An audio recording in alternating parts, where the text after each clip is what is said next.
ბატონო ნიკა, მე აუცილებლად უნდა მოვისმინე თქვენი პოზიცია პოლიტიკურ შედეგებთან დაკავშირებით ამ ბრძოლის.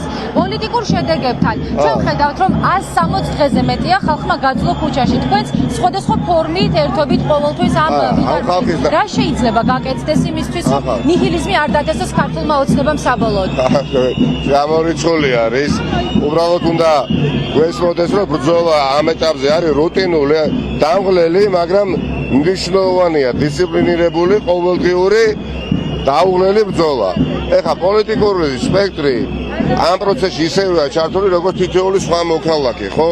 ბუნებრივი ეხლა სიმართლე არის და ზემოთ თვალო გაუსწროთ, პარტიული ზღვარი წაშლილია ამ პროცესში, იმიტომ რომ აქ რაღაცა პარტიულ შეხედულებებს შორის ხო არ არის ხო დაპირისპირება, მაგრამ პოლიტიკურმა ოპოზიციურმა სპექტრმა ჩემის აზრით პირველ ეტაპზე მნიშვნელოვანი ნაბიჯი გადადგა, როდესაც პარლამენტში არ შევიდა და მე პირადად არ მქონდა ამის სრული მოლოდინი, გამოცდილება მწარე მქონდა 2021 წელს, რო არა ის პასუხისმგებლიანი საქციელი და არ გამართლება ივანიშვილის გაყალბებული არჩევნებისა, შემდეგი კიდევ უფრო მნიშვნელოვანი ეტაპი, როდესაც ხალხი გამოვიდა ქუჩაში და დაიწყო ბრძოლა, ვერ შედგებოდა. ეს არის სიმართლე. ახლა ვართ მესამე ეტაპზე, სადაც როგორც უკვე ახსენე, რუტინული ყოველდღიური ბრძოლა საჭირო, აი დღეს ვართ გდანში. ხომ?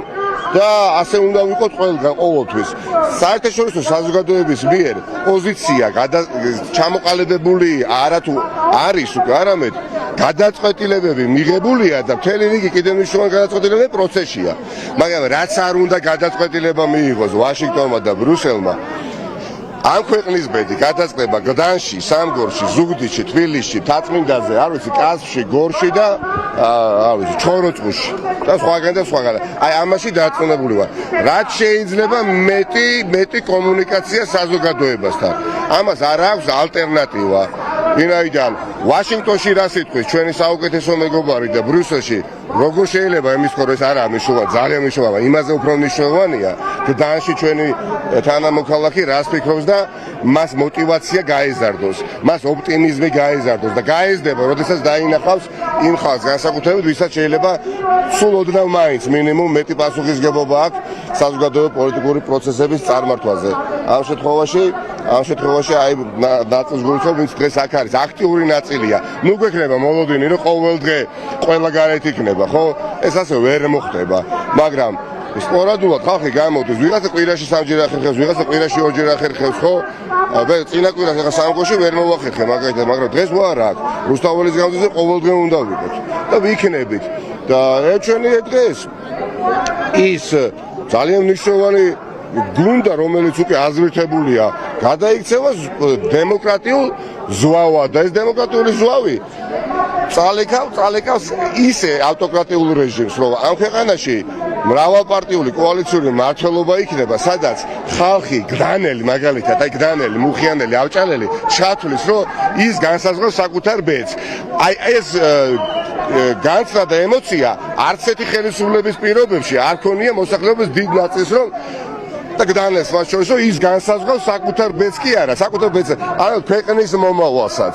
არ ქონია არც ამ ხელისუფლების პირობებში არა განსაკუთრებით, არც წინა ხელისუფლების და არც იმის არის სიმართლე.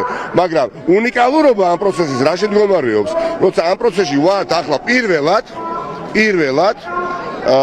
ძალიან განსხვავებული ხალხი ჩართული, კონტრასტულად განსხვავებული ერთმანეთისგან, ვისაც ბევრი რამ არ გვაერთიანებს და არც არასოდეს გაგვაერთიანებს, მაგრამ შევთანხმდით, რომ უნდა მოვიპოვოთ მომავალი და ამ მომავალში მერე ბევრ საკითხზე ვიკამათოთ. ვერასოდეს ვერ იქნება ამ ქვეყანაში არათუ ავტოკრატიული რეჟიმი მომავალში, არამედ ერთპარტიული მმართველობა და ფიქრები უნდა აშლილი, ვისაც აქვს, ის უნდა ნამდვილად მოიკლას საკუთარ თავში, რომ შესაძლებელია ერთპარტიულად ან ერთპიროვნულად ეს ქვეყანა ვინმე მმართველს. ამას სამოქალაქო ძლიერი საზოგადოება, რომელიც ამ პროცესის ფარგლებში ყალიბდება, არავის ამ შესაძლებლობას აღარ მისცემს მომავალში. დიდი მადლობა და წარმატებები თქვენ.